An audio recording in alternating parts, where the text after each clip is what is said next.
En vanoggend het ons 'n gesprek waarvoor ek 'n bietjie senuweeagtig is. Dit is oor iets wat ons nie wil praat nie, maar iets wat daagliks in Suid-Afrika 'n realiteit is, en dit is moord.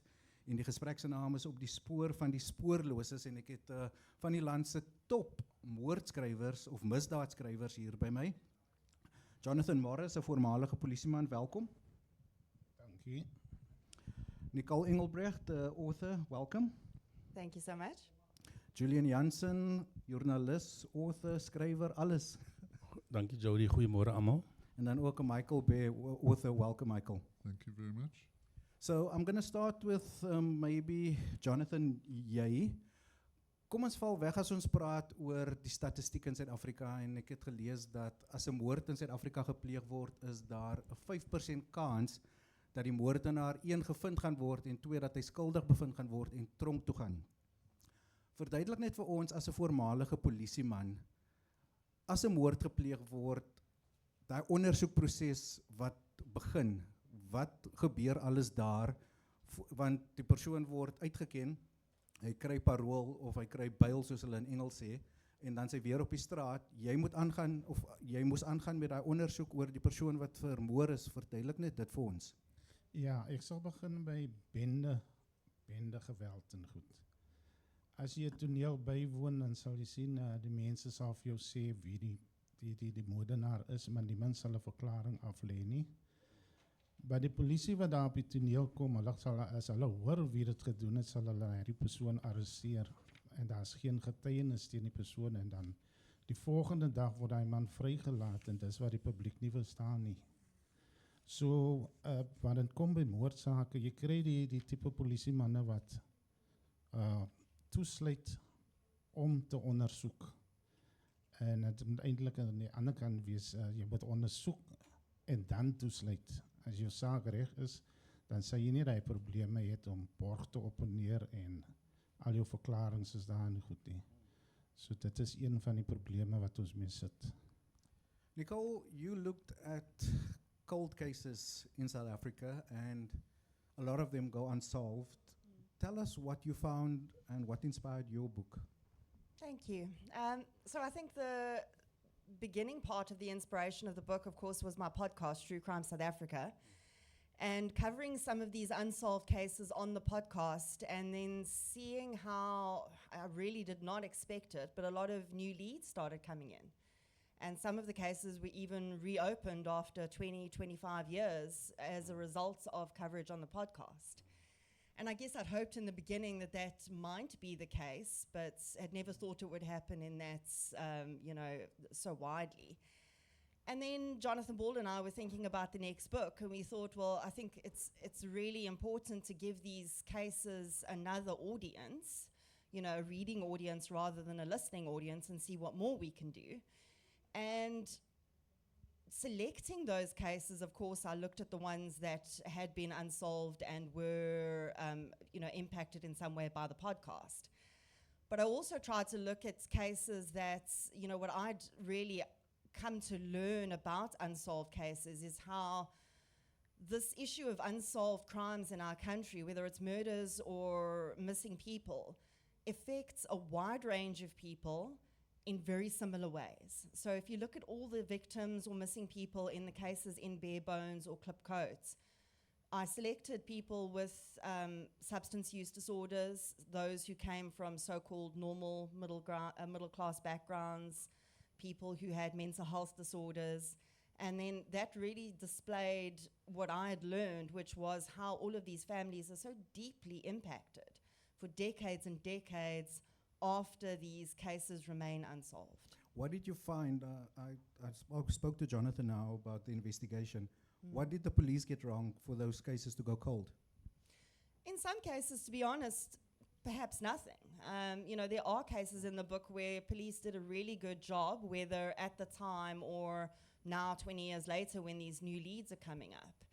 A lot of the time it's either, in the cases where someone has a substance use disorder, often some police officers will think they've just gone on a binge, they haven't really gone missing, they're not in danger, and that's, in some cases that might be fair enough. But that is the reason some of the cases, was essentially biases against the background of the victim. In some cases, it really was just shoddy police work, where honestly it felt like the individual who was assigned the case really just did not want to do their job. In other cases, it was resources, which we know is a huge issue. And then in some of the cases, it was just that one element that could not be found at the time. That I think one of the most profound things I've found out about cold cases is that time can be both its enemy and its friend. Because that one person who would not speak 20 years ago will now speak today. Michael, in your book Confessor Cop, you say you want to get the murderer to talk. Am I correct in saying that? It says that on the book cover, but I want to ask you that process about getting that person who's maybe committed 1, 2, 3, 4 murders to eventually start talking about it. Where do you start that conversation? Jonathan? Jonathan's better equipped to ask that. Okay. Ja, die sake wat ek ondersoek het is, as jy 'n ou arresteer en jy het hom in jou kantoor, dan moet jy maar nice wees met hom. Jy kan Eerste nie- ding wat hulle sê is ek het dit nie gedoen nie. Ja, nee, dit is, ons aanvaar dit. Maar as jy gaan terugsit waar ek vandaan kom, ek kom uit poverty en ek weet hoe hulle dink en dis wat hulle altyd mos vir jou voorgee en dan sal ek sit met hulle, maar die eerste ding voor ek begin met die ondervraging, maak ek seker dat my saak behoorlik ondersoek is. Ek het genoeg getuienis teen jou en die laaste wat ek nog uit jou wil kry is daai konfessie. So as ek my kaarte op die tafel lê, ek sê vir hom dat hy nie eens nodig het om te praat nie, because ek het genoeg teen hom. Maar dan sit ons en gesels oor sy agtergrond. Ek maak seker dat ek weet wat sy agtergrond is, hoe hy groot geraak het en in die meeste gevalle is dit maar verlore seuns wat nou sonder ouers groot geraak het en daar is 'n pa figuur in die huis gewees nie. So ek het ook groot geword sonder 'n pa, so ons kan relate met mekaar en agterna dan kan ons nou lekker sit en gesels en dan is dit wanneer hulle oopmaak en so kom die waarheid stadig uit. Ek onthou die een geval waar 'n 18-jarige betrokke was waar 22 mense vermoor was, gehijack, geroof en doodgemaak was in Nyanga, Gugulethu en Crossroads en dan het hulle ook 'n familie doodgemaak in Delft. Die vrou van die huis het gesnitch en hulle het so gewelddadig opgetree dat hulle na die huis toe gegaan het en die man, vrou en die kinders doodgeskiet het. So die 18-jarige het oopgemaak, het gepraat en alles vertel wat daar gebeur het. Jy moes vir hom net gesê het wat 'n tipe voertuig het is, dan het hy presies geweet waar dit was en so aan. Aan die einde van die dag was hy skuldig bevind in die Hooggeregshof op 22 klagtes van moord en hy is toegevonnis en staf. Ja, Sure. okay. Yeah, okay. Michael? Yeah, if I can jump in there. Jonathan has a superpower. And that superpower is the ability to find what we call the lost boy inside every every subject, with every suspect. And it's that ability that cracked a lot of his cases. Like, we've been playing around with some copy, and if I can just read something quickly. It goes, while other detectives were throwing punches, Jonathan was pulling up a chair.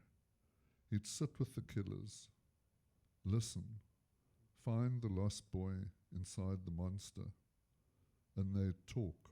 Serial killers, gangsters, men who cut heads off bodies and put them in boxes. They all talked. So that was his.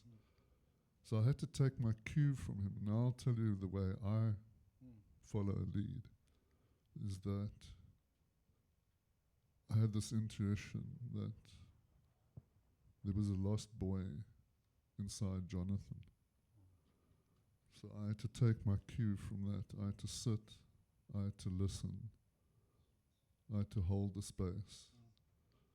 And essentially what I did was I turned the tables on Jonathan, used his own method to extract.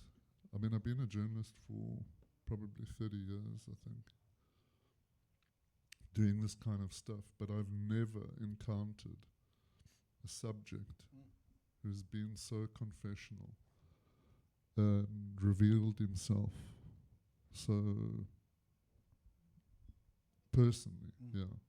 So that's a good reason to read the book. Yeah, we're going to talk about that just now. Jonathan and Michael, I'm going to ask you later on to just expand a bit about the profile of a murderer, of a killer. But kom ons beweeg aan. Julian Jansen, jy het nou 'n boek geskryf oor iets wat vir my trauma gegee het in my kinderjare. Dit was die tydperk toe ek 10, 12 jaar oud was en dit was die stasiemoordenaar.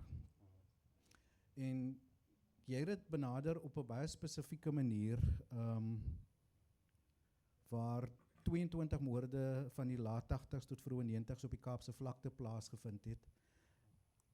Hulle het gesê hulle het die persoon gekry, maar daai persoon is net vir een van daai 22 moorde skuldig bevind. Vertel ons net gou 'n bietjie oor jou boek en hoe jy dit benader het. Dankie Jody.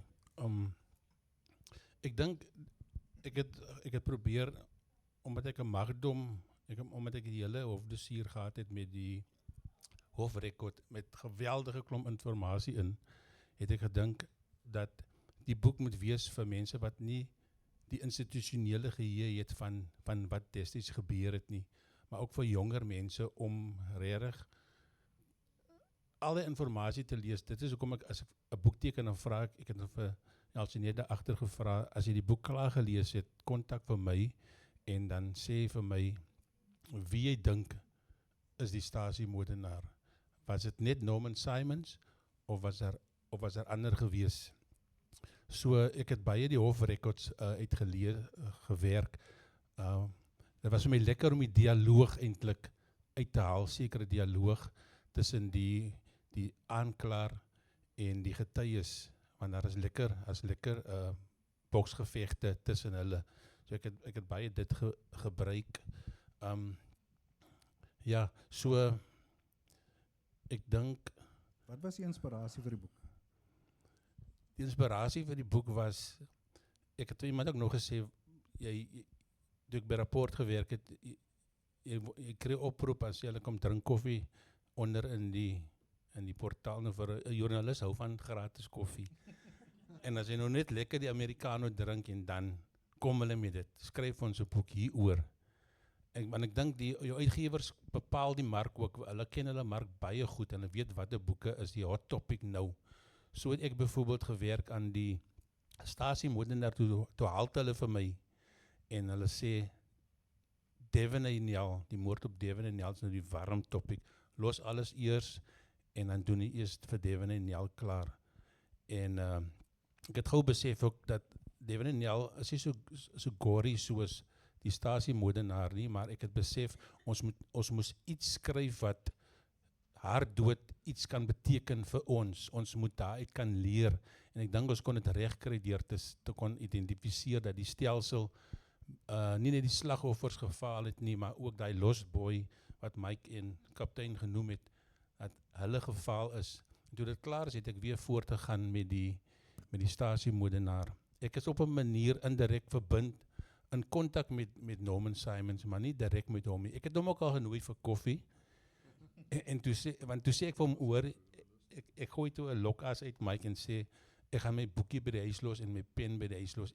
En ek wil ook nie praat oor ander dag, ek wil net praat, hoe gaan dit met jou en so aan. Toe hy vir my gesê, nee, die paroolvoorwaardes sê, kan nie met my praat nie, maar dalk eendag en so aan. So ja, so ek het dan so 'n bietjie met hom kontak gemaak, maar dit was geweldige werk om hierdie storie te doen, maar ons wil nie geskiedenisboek skryf nie, ons wil 'n boek gee wat vir die leser spannend is. En ek sal graag van lesers wil hoor van julle as die boek klaar gelees het. Ek is op Facebook, hulle weet net van my, wat dink u? Was daar 1, was daar 2 of was daar meer gewees? Ek gaan vir jou later aan die einde vra of jy dink daar was 1, 2 of 3 moordenaars destyds. Nicole, we live in a very violent country in South Africa. Murders, I think it's up to 60 a day. Some of them very brutal. Talk to us about murder specifically in South Africa. Has it become the norm? And also, why are people so fascinated with it, listening to your podcast and buying the books that you guys have written? So I think murder in general in South Africa has, of course, it's far more common than it should be. It's far more common than it is in many countries. And I think what I've really learned about what crime looks like in different countries, and I've been fascinated by how South African crime, and crime really in all countries across the world, is shaped by the people in that country and that country's history, socio-economic circumstances.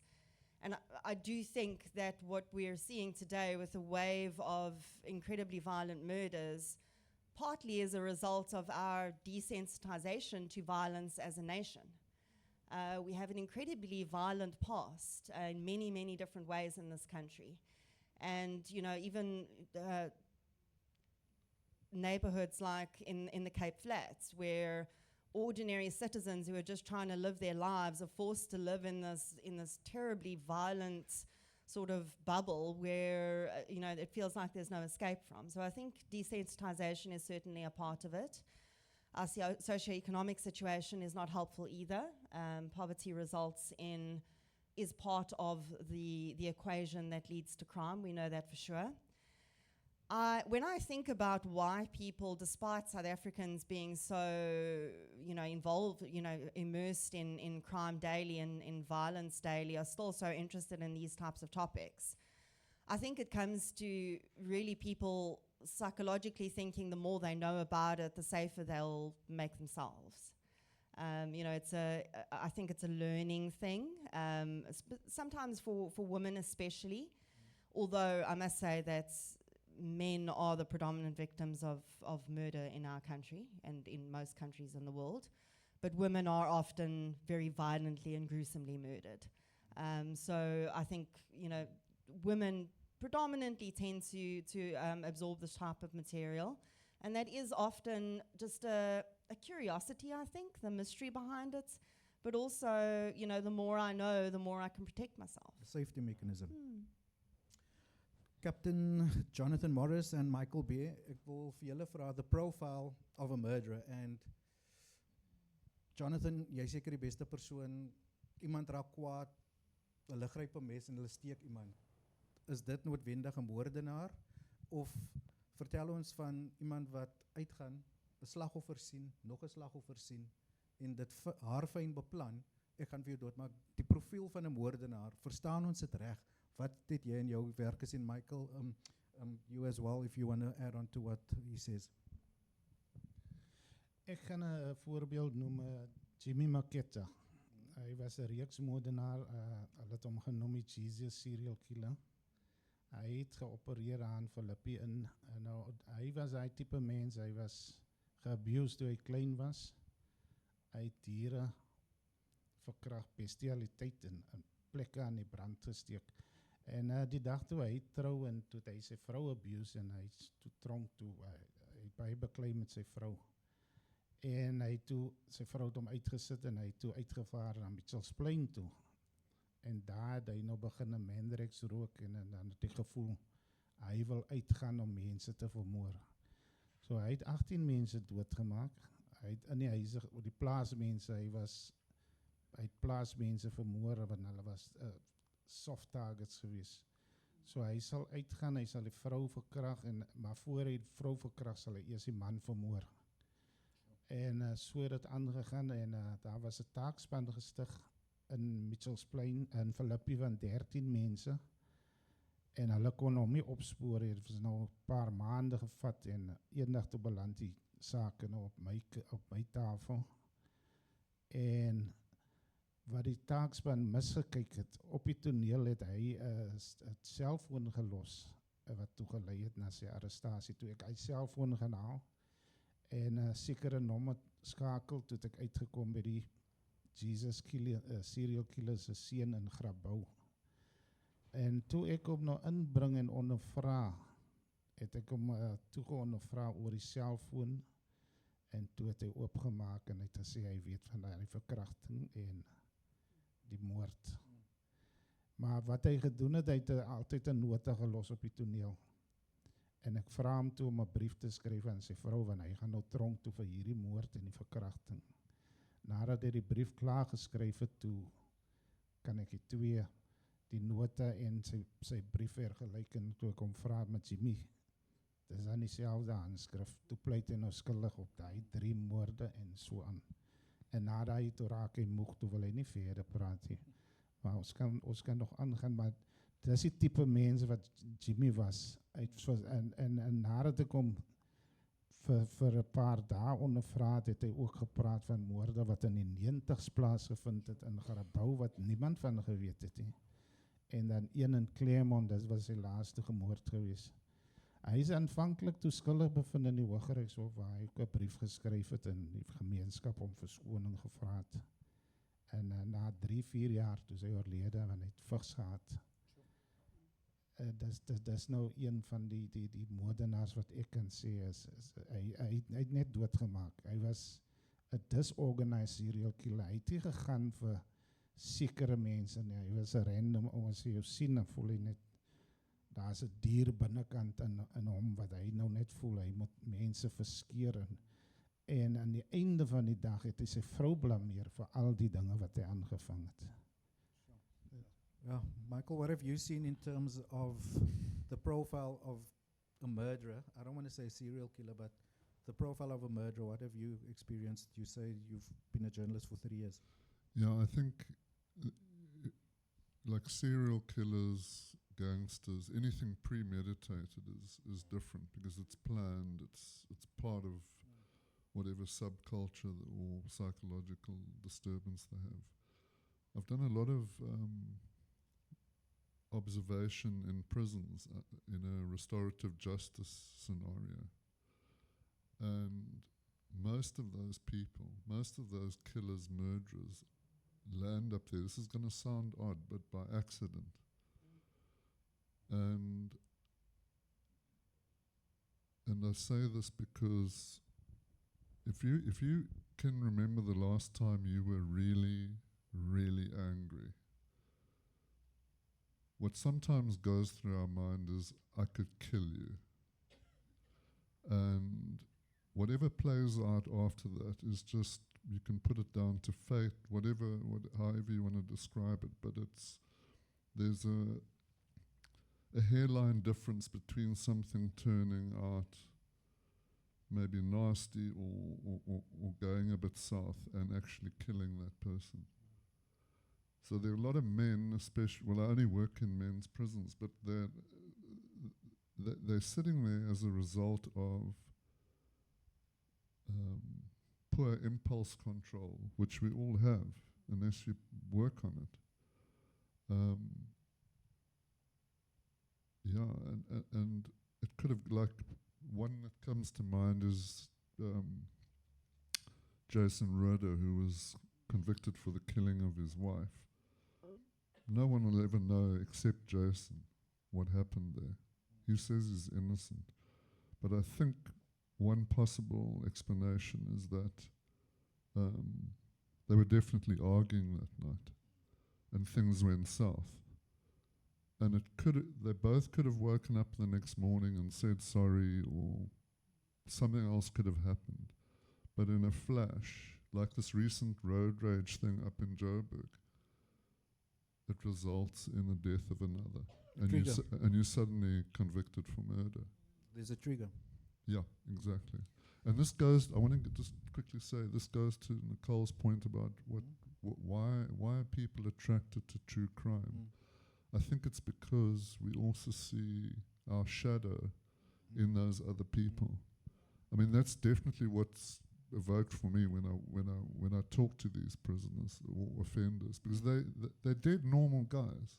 They're not monsters. I mean, Jimmy Maketa was another kettle of fish. I mean, but they have deep remorse. Their lives are ruined. They've ruined the lives of victims. But I think we see a reflection of ourselves in these violent men or women, you know. En dis die gesprek wat ons nou het, en dit is die profiel van 'n moordenaar wat ons oor praat. Julian en Nicole, just after Julian, die slagoffers, the victims. In die Stasi-moordenaar se geval was dit jong seuns, ek dink 8 tot 12 jaar oud, wat baie keer onskuldig, of meeste van die gevalle onskuldige kinders was, maar hulle het slagoffers geword van 'n moordenaar. Vertel ons wat is die profiel wat jy gesien het met die Stasi-moordenaar, hoekom hy aanloklik was, of hoekom jong seuns spesifiek vir hom aanloklik was, en dan maybe Nicole, if you can just after Julian add to that about other cases we see, gender-based violence, and the book that I wrote about it that's also available outside, is that I don't know, the victims are normally, I don't want to call them innocent, but there was something that triggered them, the murderer, to be attracted to this person and make them a victim. Julian?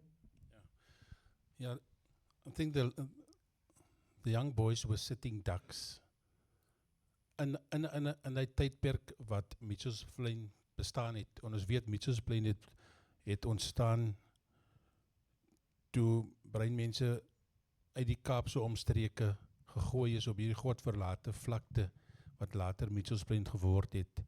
En dit het die ouers veral ver verwyder van hulle werkplek. So mamma en pappa is hierdie dag verlangtye van die huis af. En kinders, as hulle die skool het kom, dan klaar geëet het, dan drentel hulle is sonder sorg in die paaie in.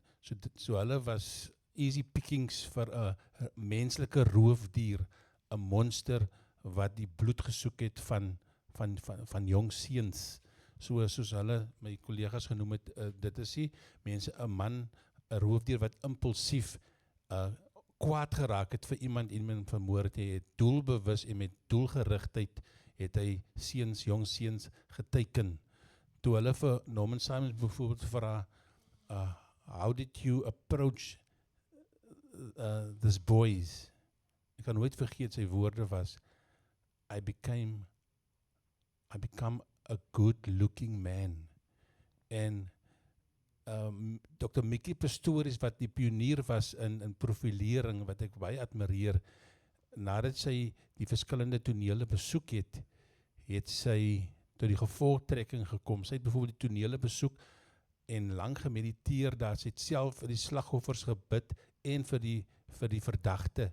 En sy het aan die einde, nadat sy honderde dossiere deurgelees het, tot die gevolgtrekking gekom, dat hierdie roofdier kan wees of 'n polisieman, of 'n pastoor, of 'n onderwyser. Iemand wat die vertroue van kinders kan wen. En dit was sy modus operandi. 21-20 seuns is so weggelok, vermoor, en toe die gemeenskap optree en hulle buurt wil terugneem en saam met 100 polisiereserviste, polisie, GPF's, organisasies, selfs die bendes het help soek, het die dinge so warm geword, dat iemand soos Norman Simons, nie 'n impulsiewe persoon nie, 'n menslike roofdier, uitgewyk het, na waar ek en Jody in die strand woon, wat ons gedink het, wat die Stasi-moordenaar is daar in Mitchells Plain. Maar toe vir ons oë uitvee, het hy een van ons kinders, wat naby ek en Joey gewoon het, kom gryp. Modus operandi soos in die vorige keer in 1986, toe die een ou huis vir die 2 seuns gevra het, dra vir ons boksies Stasi toe, 1986 en 1994, 12 Maart het die persoon ook vir die 2 seuns, Elroy van Rooyen en sy neefie, gevra, dra vir ons die boksie Stasi toe, en hier's 'n R10, en kinders van hy tyd, 'n R10 in 1986 en 1994 was baie vir 'n kind gewees. So hy het die kinders so gelok. Nicole, yeah, just what triggers a so-called victim for a perpetrator? So I think one of the things that I've seen most in common with many of the victims that I've looked at, whether it's solved or unsolved cases, is that, and I think that's true for many of us here, is that we all buy into this idea that we were taught when we were children of stranger danger. And that's the dangerous person is the one that we don't know, that's going to sneak up on us in a dark alley. And that is absolutely not the case. The vast majority of violent crime, whether it's sexual assault, murder, is perpetrated by someone you know in some way, whether they are your partner, your mother, your father, siblings even people you work with. So that is a lot of the vulnerability around that comes simply from believing the best in the people that we know and care about, and not being willing to take that step and think that they would ever hurt you. Many of victims that I've looked at have that in common, and then also vulnerability in some other way. So whether it is a matter of some sort of childhood trauma, turning an individual, whether it's a woman or a man, in a relationship into a people pleaser who will often sometimes then be paired up with an abusive individual and thereby become a victim, because they'll continuously go back to try and repair this relationship. Psychologically, they are attempting to repair their childhood, but they're not aware of that at the time. And then other vulnerabilities like substance use disorders and mental health illnesses. People with mental health disorders whose mind sometimes acts erratically, often the public are afraid of these people, but the truth is that they're far more likely to be harmed because of these mental health disorders themselves than to harm others.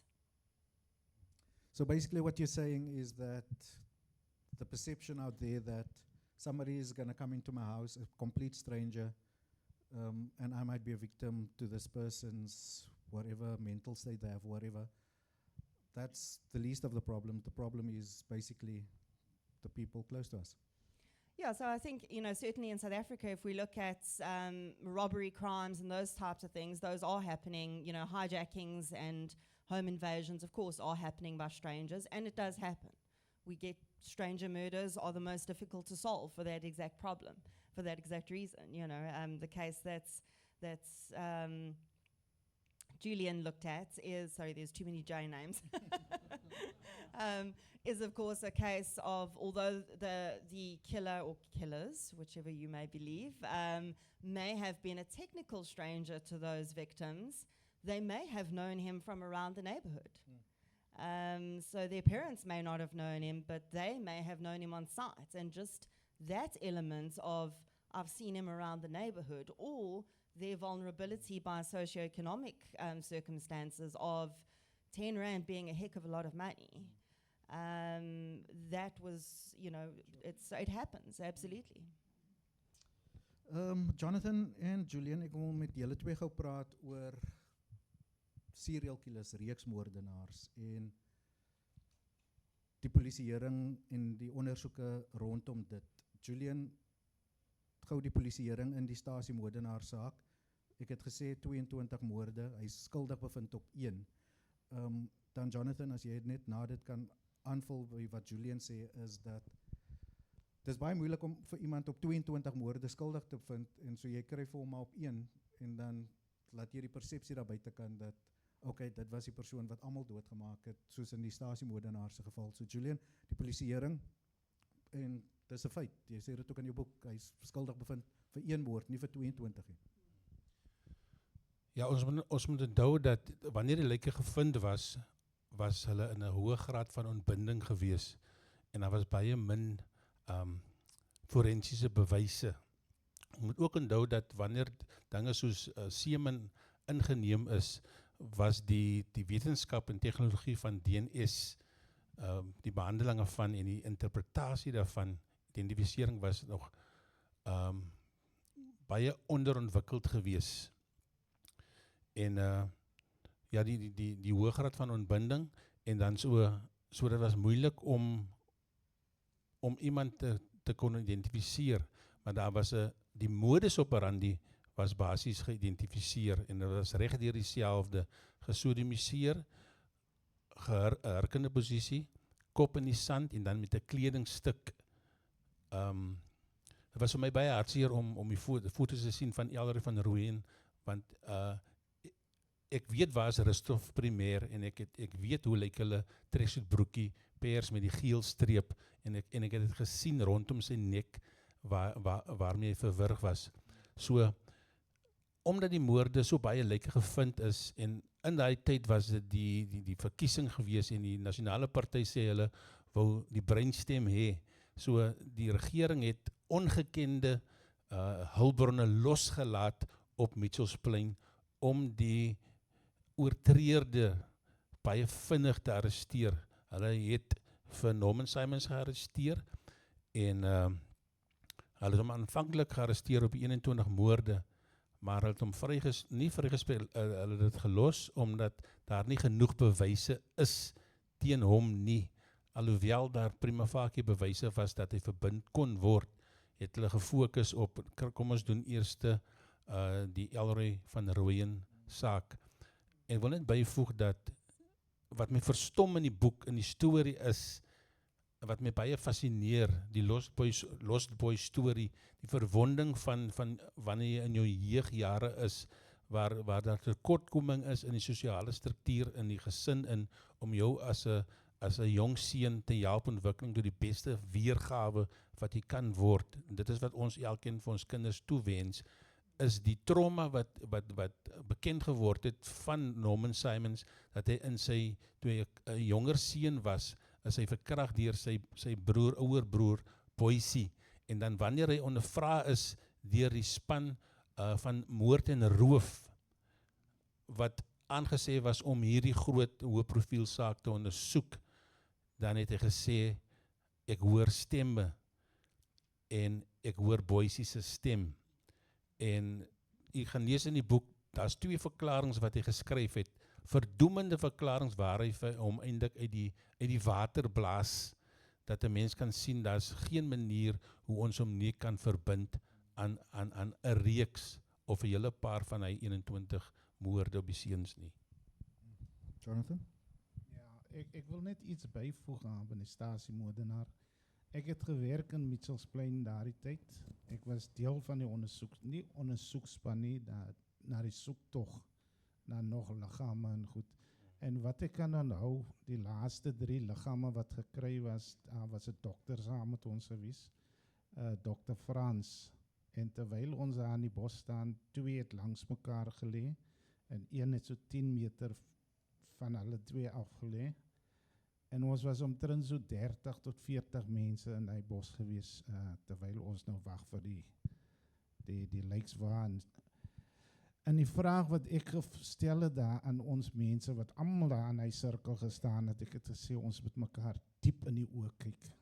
Moontlik is een van ons nog die moordenaar wat hier staan. En het vir my so skuldig laat voel, ek het amper later gedink dat het kan moontlik ek ook wees.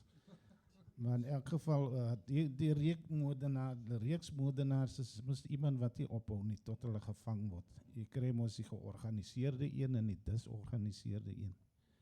So hy sal uitgaan en hy sal sy prooi gaan soek en hy hou nie op tot hy gevang word. Ja. En wanneer hy gevang word, dan sê hy mos altyd, wat het jy so lang gemaak? Ek wou lang al gevang gewees het. My vraag was oor die polisieering. Wanneer 'n moord gepleeg word, op watter punt sê hulle nou, miskien is dit 'n reeksmoordenaar. Vertel ons oor daai proses, waar julle daai connect the dots, soos hulle in Engels sê. Ja, as die modus operandi dieselfde is en is 1, 2 tot 3, dan word dit geklassifiseer as 'n reeksmoordenaar. Maar die polisie doen dit nie. Hulle sal jou nooit laat weet daar is 'n reeksmoordenaar op wat rondloop nie, because dan gaan hulle mos nou die gemeenskap heeltemal te mekaar maak. Paniek. Dis hoekom hulle dit maar altyd stil hou, as ek weer verwys na die Jesus reeksmoordenaar. Dit het vir 'n paar maande aangegaan, maar hulle het nog altyd ontken. Het kan nie 'n reeksmoordenaar wees nie, en alhoewel die plaasmense gesê het, dit is dieselfde moord. En ons kan sien, dit is dieselfde modus operandi. So dis een ding wat die polisie nooit vir jou laat weet nie. Okay. Ons gaan binnekort, as jy enige vrae is, kan julle net julle hand opsteek. Ek gaan binnekort na die gehoor toe kom as julle enige vrae vir die paneellede het. Michael, do you want to add something? Yeah, in the book we deal with one case where, I think it was the Maketa case, where the community were actually telling the police, this is a serial killer. And that Jonathan can talk better about this because the case was escalated and they maintained it wasn't a serial killer. And that's where Jonathan gets called in and discovers it is a serial killer. So maybe he just wants to say a bit more about that because the police often make a not often, they make a mistake. They haven't got the capacity or the training to link it. And Julian, as a journalist, sometimes you also have to connect the dots to say the modus operandi is the same, but the police aren't saying that there's a serial killer on the loose. But Jonathan, gou? Ja, toe ek die saak oorgevat het, het ek niks geweet van reeksmoordenaars nie. En ek het gehoor van 'n dokter Labuschacht nie daar van 'n serial killer profiler en ek het hom ingeroep. En hy het uitgekom na die tonele toe, ons het al die tonele besoek en hy kon toe vir my sê dat dit wel 'n reeks, hy kon bevestig dat dit 'n reeksmoordenaar is. Hy is toe weg Pretoria toe en hy sou vir my 'n profiel saamstel. Maar ongelukkig het ek toe die man gearresteer voordat die profiel kon gekom het. Dit is waar ek nou my kennis gekry het van reeksmoordenaars en ek is daarna na kursus toe wat ek by die dokter bygewoon het en baie geleer het daarvan reeksmoordenaars. Ek gaan vir jou binnekort vra oor wat is daai kenmerke dan. Enige vrae, julle kan solank julle hand begin opsteek, gaan binnekort na julle toe kom. Nicole Engelbrecht, Bare Bones, ook in Afrikaans vertaal, Klipkout, dit is die buitekant beskikbaar. What's the one thing in this book for you personally that made you go, whoa, that opened your eyes to the world of murder in South Africa? So I think the statistics, I've always known the statistics were pretty bad, but, seeing what our actual closed as detected rates for cases are was quite frightening. Understanding that if it's just over 10% and there were 10 cases in the book, that means only one case in that book has any hope of being solved. Thankfully, when we get to the prosecution end, that those stats get a bit better. So I think that was a big part of it for me. I think overall, really the resounding, what I took away from writing that book was the power of continuing to tell these stories in any way we can, long after these victims are perhaps forgotten by many, because they have not been forgotten by their families. And people often ask me, why do you drag out these old cases? Can't we just, why are you ripping off the Band-Aid again? And it's because for these families, really, whether it's solved or unsolved, these are not old cases. For them, it's today. For them, the circumstances have not changed.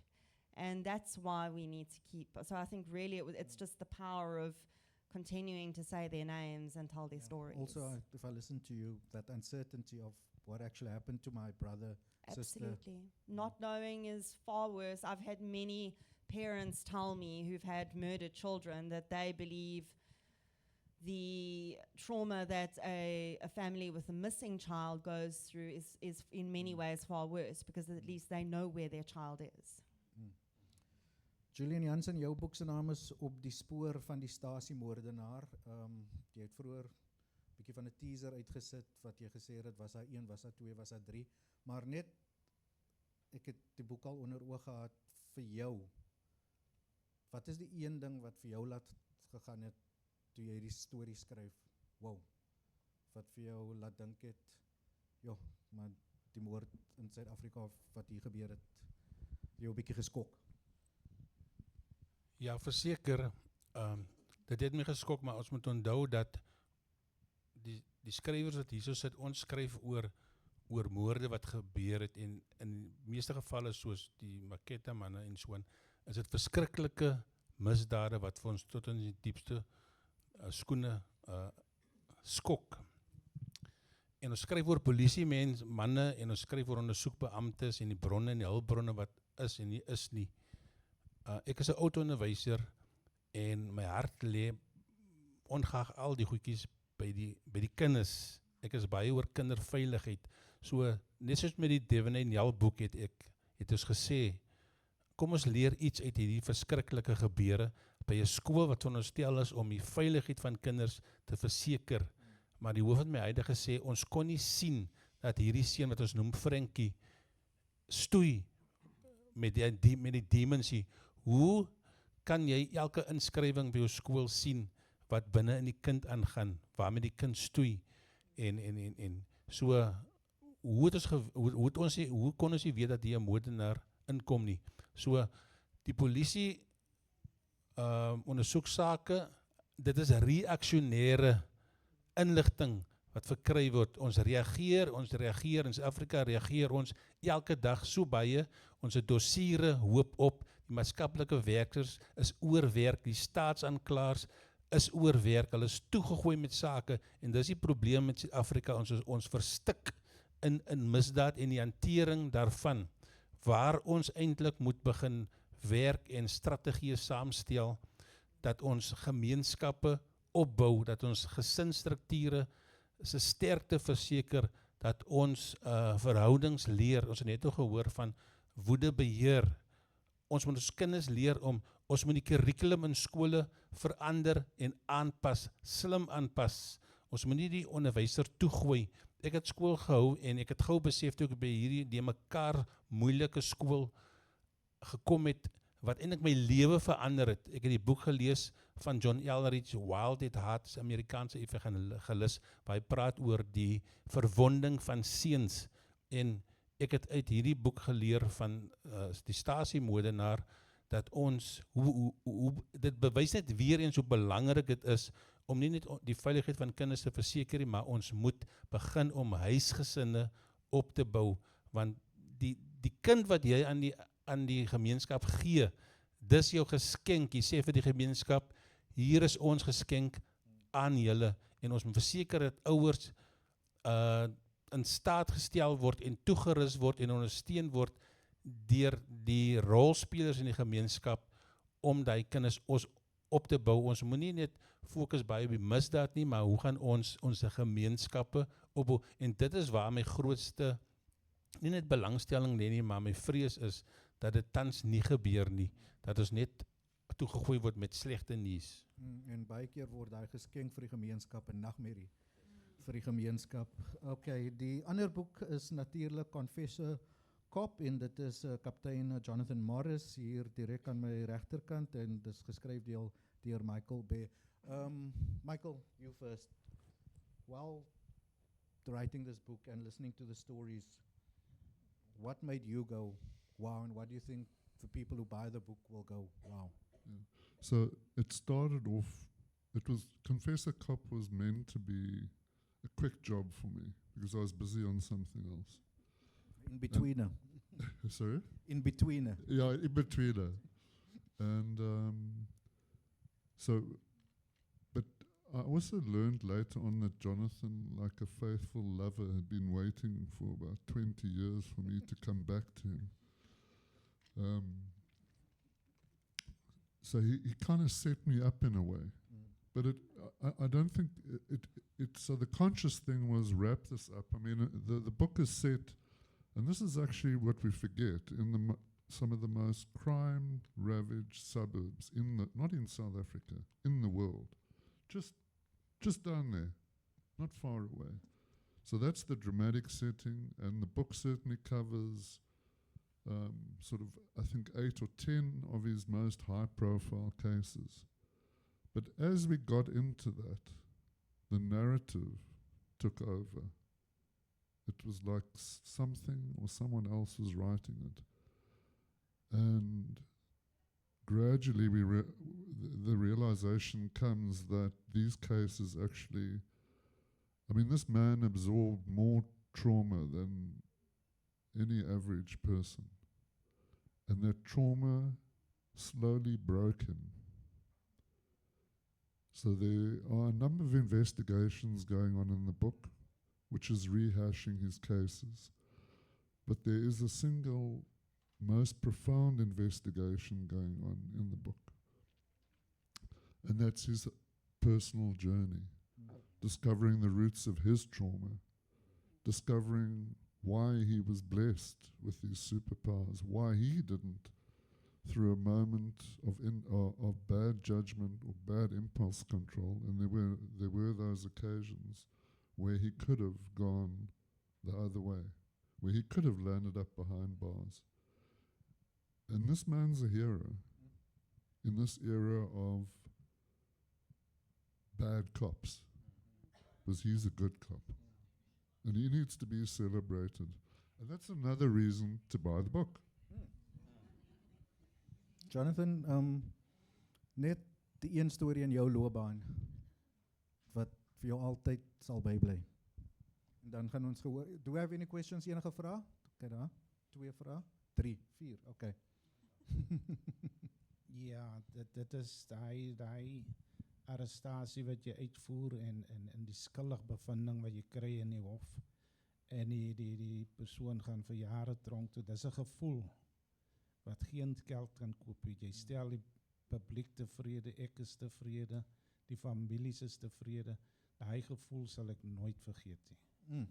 Kom ons gaan gou gehoor toe, kom ons begin hier voor en dan werk ons agtertoe. Theo, bring gou die mikrofoon asseblief. Net opstaan en dan, is dit 'n vraag of 'n stelling? It's a question. Okay. Firstly, I want to just say thank you for this very enlightening talk.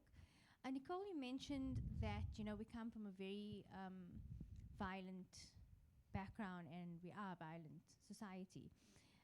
If there is a way, whether intuitively or statistically, to project where we are heading in terms of crime, I suppose any one of you could answer that. Do you see us getting better?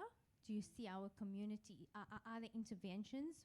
Because everything, what I've grasped is that things happen in our socialization. Sometimes it's also triggers, and we just snap. But is there a way to project where we are headed, and is crime going to continue in this projection, or is it going to, as a society, are we going to recover? Are we going to become, less violent? Just Nicole, if we can take a few questions at a time. Meneer hiervoor. So. You have to remember all of them. I don't feel like standing up. Okay. Right here. Firstly, it's wonderful that you are all here with us today. I'm a former television news producer, also worked all over the world. I've covered 2 genocides. I've done the crime thing in South Africa. And I do believe that it's groups like all of us together that make the change. I do a lot of outreach work, and I'm a social media expert as well with the work I've done. And I just want to say, though I've covered so much war and crime in my world, that South Africa is still the highest in femicide in the world. And it's so different because people are murdering on different socio-economic backgrounds. It's not just one specific one. And I want to know, are we lacking political will? Are we, as the gentleman had said, we're very busy with too much, the prosecutors are inundated, the social workers. I work in the communities and I see it all the time. What do you think the answers are to this huge wave that doesn't seem to lift with children that are being sexually abused? Our Western Cape courts are inundated with children coming in. Okay. Where do we start and how do we see the future? Michael, do you want to take that one later on? And then this gentleman here, then you guys can answer, and then we take our final 2. Well, thank you very much for the brilliant presentation and of years and years of experience. And I have a question which bothers me a bit. The difference between a premeditated killing, murder, and an accidental death due to maybe a fight or an instant moment of... Now, how can they be classified? I'm interested to know. Think as we can put murder. that one to the captain. Whatever, yeah, I just want to know the difference. Why? Is there a different prison sentence? Is there a different system in the justice for Yeah. a proven premeditated murder? And that's my actual Ja, question. ek dink kaptein jy kan dit vat. Nicole, the first question, Michael the second, and then Jonathan. So, in terms of where we are headed, if we do nothing, we are headed for very, very bad things. However, I think where we are at the moment in certain things that we've discovered that have been happening in our police leadership, because that's a big part of taking control of crime. There's lots of legs to it. It's not just police. It's not just what's happening at grassroots level with kids. You know, there's so many layers to it. Predominantly, you know, if we actually take something from what is happening, what we're discovering is happening in our police leadership at the moment, and we actually make a proper change, and we put individuals in leadership in police who understand policing and who really good police officers who do exist today still can actually work under and do their jobs under. That will set us on an excellent path. And then I think a very big other part of it that I've really been discovering lately with a lot of the work that I've been doing is what Julian talks about, and that's starting with the kids. So many of the perpetrators that I've looked at in the over probably 250 cases I've looked at deeply in the last 7 years, almost always there was somewhere in the and it's not an excuse, but it is one of the reasons. And there was somewhere in that child's childhood that that they got a different direction, and they got a mentor, or they had a specific parent, things could have changed. So those are the two things for me that need to be deeply looked at with all the resources we can throw at it, is policing for reactionary and what our kids are doing from grassroots level as a precaution. Michael, the lady in front, about, I think it's the justice system or the social system in South Africa. So you asked where does the healing start, really, is I think the question. And I think it starts with each one of us. It's like it's not, I mean, while all the other things count, putting more resources into policing, social work, how we raise our kids, but it starts personally. Because what tends to happen is these violent crimes happen, and then all of us get into the blame game. Oh, it's them. I would never do that. How could that person? But if you actually look deeply, we've all got personal work to do around that. And there's I forget the exact details, but there was a therapist, I think it was in Hawaii, and his method is called Ho'oponopono. He was called in to address an extremely violent prison. And everybody thought, well, he'd do the normal mythology, go into the prison, interview all the prisoners, and work like that. Instead, he requested all the files of these prisoners.